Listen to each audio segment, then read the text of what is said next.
Kansas has to win if they want to make a bowl game. They have to beat Oklahoma State. We preview a game against the Cowboys in which the Jayhawks are heavily favored.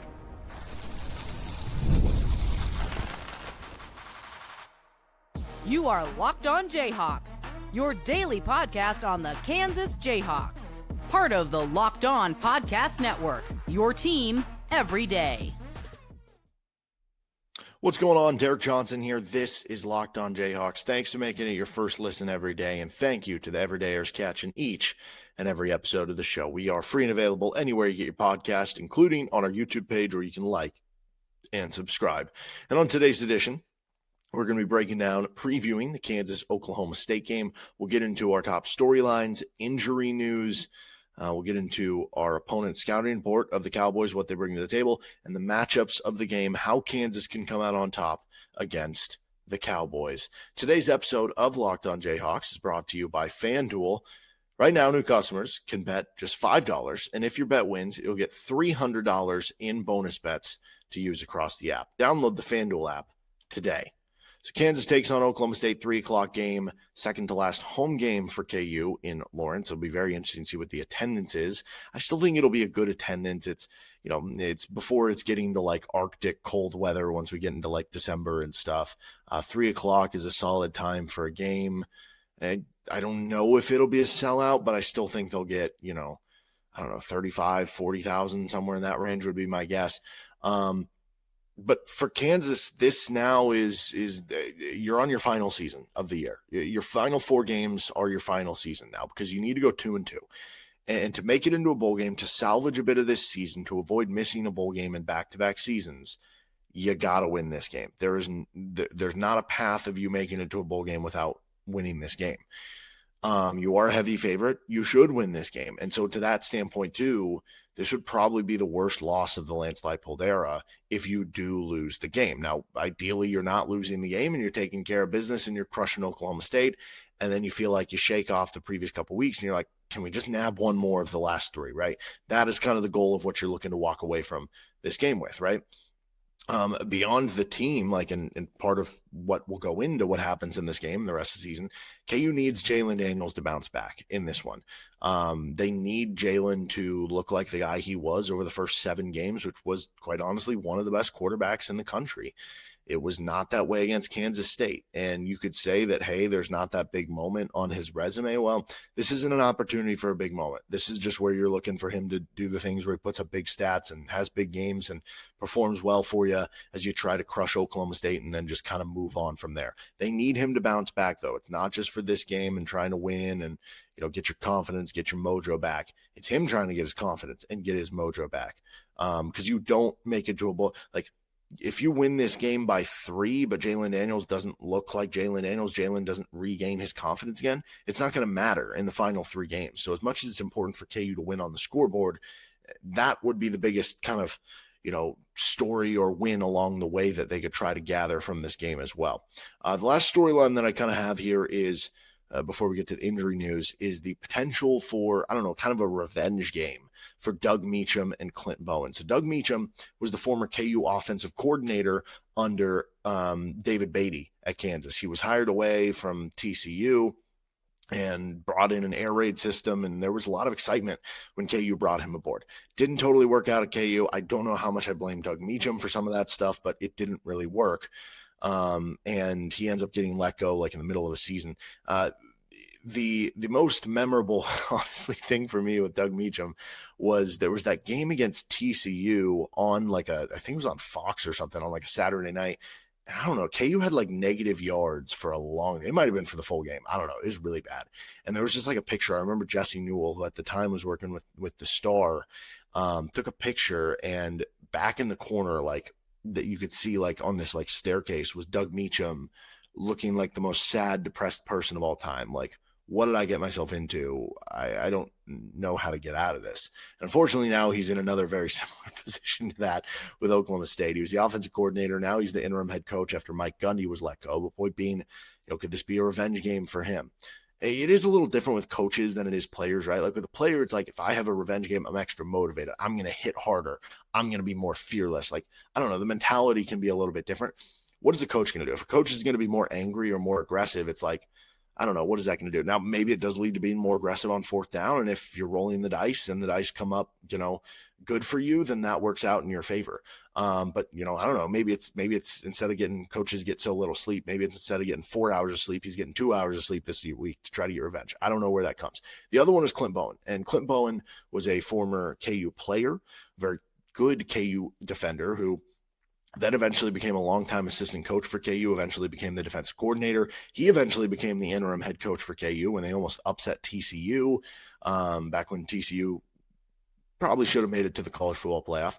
And I guess Kansas should have won the game and then it wouldn't have mattered. But Clint Bowen, had a very lengthy career at KU. He eventually became the head coach at Lawrence High School, then eventually became like a special assistant at Oklahoma State, and then eventually got promoted to DC after the firing of Mike Gundy. The defense has actually been a little bit better since he's taken over.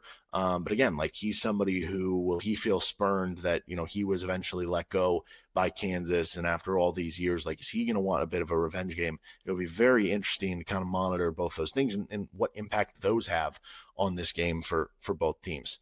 Our injury news of the game coming into this one. Well, for Kansas, the bad news is that Carson Brune, all injury news is bad news, but the Carson Brune one is really bad. He's out for the game, and it sounds like he might be out for the season. And that's a guy who's played he picked up a lot of snaps for you at tight end, and this has not been a good blocking tight end or blocking receiver unit overall for KU. That's something they've done really well in past years. They have not blocked well at either of those positions this year. Brune was one of the exceptions. Brune was KU's highest graded run blocking tight end, and that's going to hurt not having him in there, specifically on those plays for KU. Now, the good news is young player, redshirt freshman, he's got a bright future in front of him, and he's got more years to kind of show that. But that's certainly unfortunate for this game and moving forward for KU team that needs to run the ball better and hasn't really to this point in time. Jason Strickland, Conley, Hovey, and Jaden Nickens, the other outs. Those ones weren't going to play anyway. And then the questionables are Leshawn Williams and Damani Maxson. The Williams one, again, like Highshaw's starting to get more healthy and play more, so that's good news there. With Williams, I don't know, more run for Harry Stewart, possibly more run for Johnny Thompson if he can't go, but that'll be one to watch. Overall, not a very big injury report for KU, so that is the good news there. For Oklahoma State, it's also not very big. Questionable is Noah McKinney, and then out are Haas Haney, Cale Smith, and Jalen Lloyd. Now, the Haas Haney one is kind of interesting because the quarterback for Oklahoma State, kind of a dual threat transfer from TCU, kind of more of a power running quarterback. He had been kind of slowly progressing back from an injury, and there were some reports a couple weeks ago that like, oh, maybe he could come back. But they're 1-7, so it's like, is he really going to risk fully coming back for that? So he is out. That takes away that question. But they've played a lot of quarterbacks this year. Some injury stuff has certainly played into that. Well, Zane Flores, who was banged up, he's not on that injury report now. So it might be Zane Flores who gets the start against Kansas is what I would kind of read into that. And I will say this. There have been some teams that have been skirting around the injury report, like Utah's gotten in a bit of trouble for this and stuff like that. Going back to the idea of trying to get a little bit of revenge.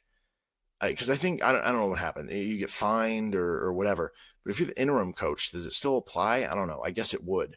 But if you're the interim coach and you're Doug Meacham or you're Clint Bowen or whatever, are you sitting there going, hey, we can get some revenge on Kansas. Let's not give them a real injury report. Again, I'm not saying that's what's happening here. I'm just like, hypothetically, if I were in their shoes and I didn't get the brunt of it and I knew I wasn't going to be coaching at the school the next year anyway, I don't know. Does the fine come to you or the school? I don't know. I just think that would be kind of an interesting strategy if you did employ that. So overall, pretty good that it's a light injury report for really both teams coming on into this game. All right, let's continue on the show. We'll get on to our Oklahoma State scouting report, and then we'll get into our matchups of the game. This is Locked on Jayhawks. Today's episode of the show is brought to you by FanDuel. NBA's back. We got NHL going on, college football, college basketball. Everything's going on right now in October and November. There's no better place to get in on the action than with FanDuel, the official sports betting partner of the NBA. Even if you missed the start of the game or want to ride a hot hand, FanDuel has live bets on everything from who's going to score next to fourth quarter comebacks. Have you seen what Wemby has been doing? Turns out the 7-5 dude is pretty good. Plus, you can even combine your live bets into a same game parlay for a shot at a bigger payout. Keeps every game exciting, especially when your team's making that late push. Right now, FanDuel is giving new customers $300 in bonus bets when your first $5 bet wins. So head over to FanDuel.com to sign up and play your game with FanDuel, the official sports betting partner of the NBA and the Locked On Podcast Network. Thanks for joining us on this episode of Locked On Jayhawks. We'll have our keys to the KU win on tomorrow's episode of the show. We've had plenty of basketball content this week as well here with Locked On Jayhawks. Okay, our opponent scouting report for Oklahoma State. They come in with just a 1-7 record. They have that one win. It was over an FCS team, beat UT Martin. Not really overly impressively either, 27-7. That was the game Haas Haney got hurt, though. And so you look at the losses, I think the worst one by score, it's the Oregon loss. They lost by 66 there, though by opponent, that's not the worst loss. The worst loss by opponent is Tulsa, who they lost to at home. And they come into this one losing 4 straight games by over 20 points, including a 42-0 shutout by Texas Tech last week. As I mentioned, Meacham, the interim head coach, Clint Bowen is the DC. Right now, they are 125th on ESPN SP+. KU is dropping very quickly in that, but they're still 53rd. Also on that ESPN SP+, Cowboys have the number 122 offense, the number 120 defense, and the number 25 special teams. KU, out of comparison, is the number 33 offense, which is crazy. They were number 5 going into last week. That's how bad of an offensive game it was against K-State. They went from 5th in the country to 33rd off of 1 week. Also 75th ranked defense there, so actually up from the K-State game, though still not great. And special teams 33rd, which that was 11th last week, so that dropped pretty far off the K-State game down to 33rd. And then also on ESPN FPI, Oklahoma State is 124th. Kansas is 48th. The player personnel for the Cowboys, they only have 4 passing touchdowns from all the different quarterbacks they've played this year. So that's been a struggle for them. Sounds like Zane Flores, again, could be him this week. We'll get into quarterbacks here in a second. Rodney Fields is a really good running back. He's not on that injury report, so that's of note because he missed last week, but he's a good back. 5.5 yards per carry, had 163 against Cincinnati, but again, did not play against Texas Tech. And outside of Rodney Fields, they've really struggled running the ball, but Fields has been a good running back for them. Now, he's been a little more boom or bust. It's either been like a big game or he's been under 50 yards, but he has that potential in him that'll be a big key for KU trying to corral him in the running game. Oklahoma State also ranks 135th on Pro Football Focus in receiving grade.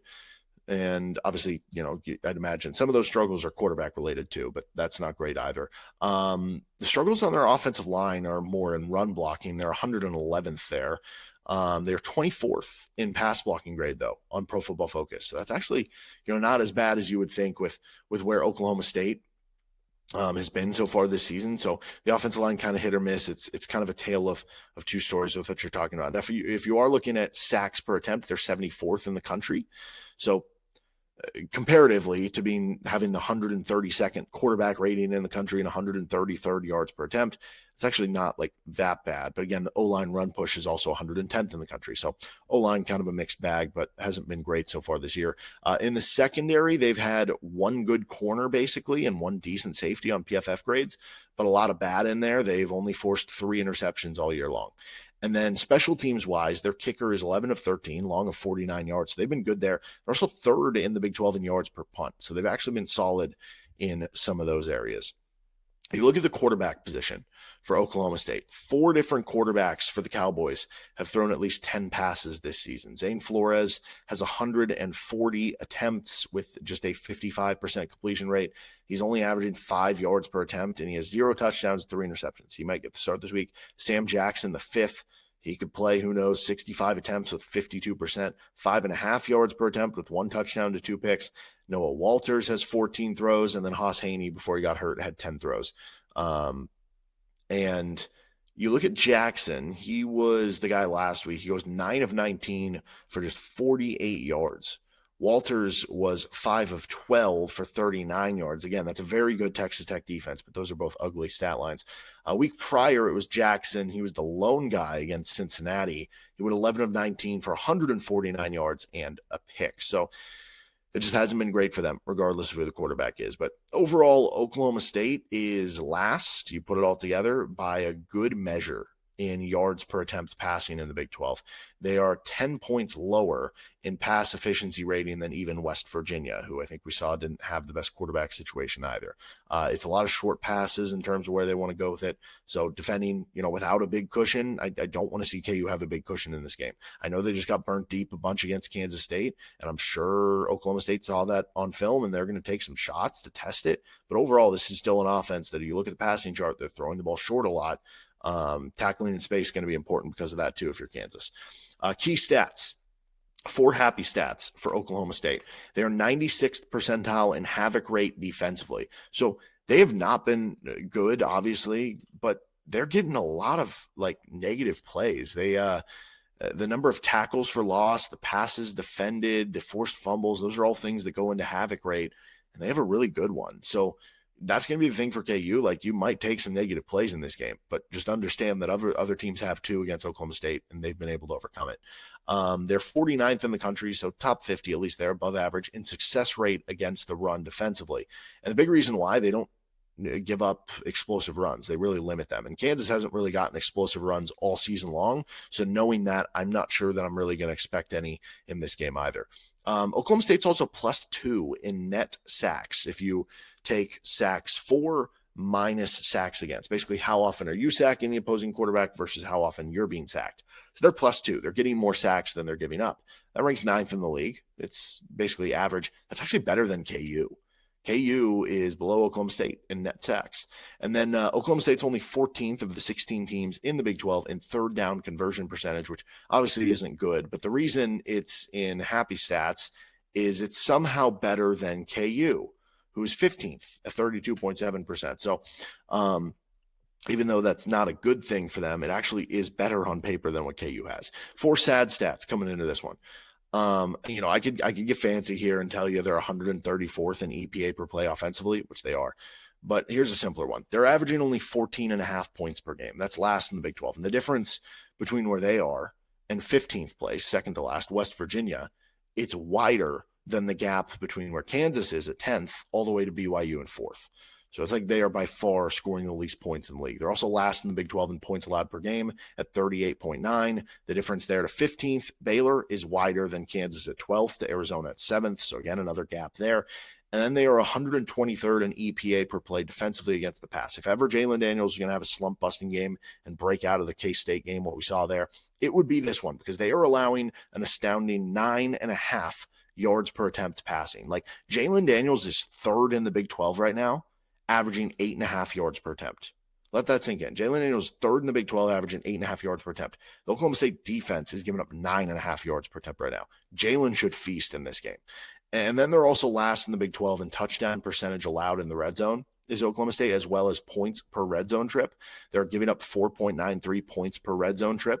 Kansas is only 13th in that stat, but the gap again between Oklahoma State and Kansas is wider than the gap Kansas to Houston in 6th place. So it's not just that Oklahoma State is last in a lot of these categories. It's kind of where we were with Kansas a lot of years in the 2010s, where it's not just that they're last, it's that they're last by a mile. And that's where kind of things have been for Oklahoma State. All right, let's finish up here. Matchups of the game. This is Locked On Jayhawks.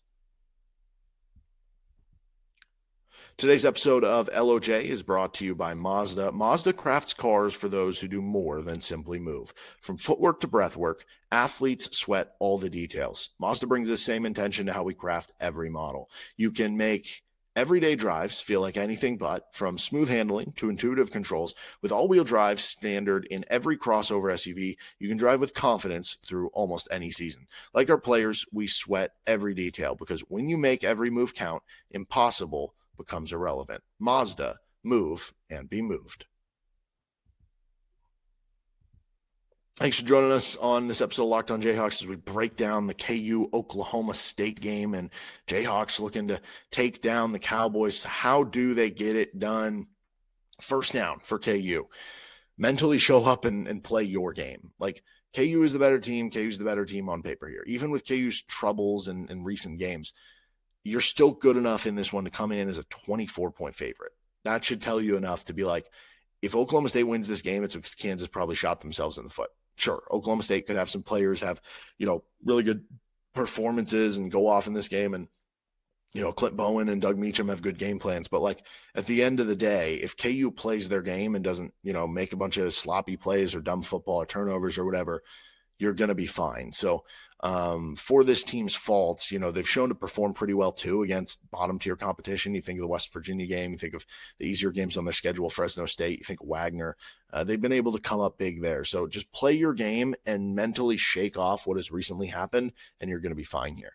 Second down for our matchups, KU and Oklahoma State. Slump busting on third down. I don't know if I'm just at a point now. Like I remain steadfast for a while. I think I finally flipped the switch where it's just like, maybe this just ain't going to happen this year for KU. It's just been so weird because KU has been pretty good on early downs, and they're they're in the 67th percentile nationally in average third down distance. So that's like solid, above average, solid, good of where they are in average third down distance offensively. But they're 15th in the Big 12 in third down percentage this year. And again, it's not like this is a long-standing thing. They were in the top 2 of the league each of the previous 3 years, 2022 through 2024, top 2 in the league each of those years. It just doesn't really make sense. I don't know. Is that the difference of having, the last 2 years they've had like really one of the better offensive lines in the conference. This year it's more average, right? That certainly hurts you on third down. Even though there wasn't maybe as much yard after catch or explosion from the previous receiving core, there was a lot of trust, there was a lot of route running, there was a lot of contested catches, and those help in a lot of those situations on third down. So I don't know what it is it whatever, but like Kansas is even behind Oklahoma State on third downs. And if ever there's a game to turn things around on third downs, Oklahoma State is last defensively in the Big 12 in third down defense. Their opponents are converting 47% of the time. If Kansas still can't convert on third down in this game, then it's officially something up with, I don't know if that at that point it would be the play calling. I don't know if it'd be the offensive line. I don't know if it'd be Jalen or whatever, but like there's no excuse to continue to struggle on third downs in this game. Third down, overcome the wrinkles. I refuse to believe that Doug Meacham and Clint Bowen won't have a few extra wrinkles or trick plays or something up their sleeve that honestly they've been saving for this game, that they had this one circled. And now, especially coming into this game, I would not be surprised if they have it. And so if you're Kansas, stay disciplined, right? If they throw a double pass, if they run a fake punt, be ready for some of those things because they could be coming your way. Overcome the wrinkles in this game. And for Kansas, throw some new wrinkles out there. It feels like we've seen that same fake option to pass play, which is really cool the first couple times you run it, but eventually it's like, hey, the other team's going to have that on film and scouting it. Throw some new wrinkles yourself, right? And then fourth down here, establishing the run. KU is averaging just 107.5 rushing yards per game over their last 4 games. So basically 108 rushing yards per game over the last 4. And they're only doing it on 3.1 yards per carry. Certainly the Texas Tech game with all those sacks hurts you because it counts against rushing stats in college, yada, yada, yada. But Oklahoma State's defense is giving up 4.2 yards per carry. That's a upgrade from where you've been over these last 4 games. It's actually not that bad, though, for Oklahoma State. And they have been giving up under 100 yards twice, including 88 rushing yards to Texas Tech over their last 4 games. So over their last 4 games, giving up under 100 twice. And again, a Texas Tech offense that ran for over 300 against Kansas only had 88 against Oklahoma State.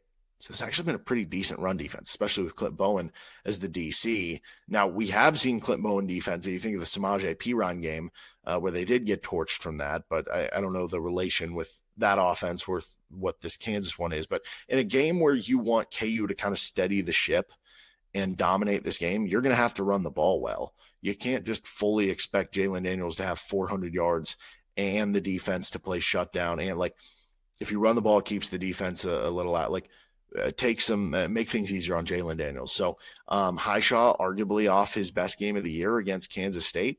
We mentioned LeSean Williams is questionable coming into this one. So, it might be even more on Daniel Highshaw, but it does feel like Highshaw is trending in the right direction, both with health and his level of play the last couple of weeks. He's going to need to have a big game, and Kansas needs to run the ball better than Texas Tech did. That's for sure. That'll do it for this episode of Locked on Jayhawks. You can find our show anywhere you get podcasts, including on our YouTube page where you can like and subscribe to the show. We'll be back at you on tomorrow's episode. We're going to be discussing the keys for Kansas to come away with a victory, and we'll see you then right here on LOJ.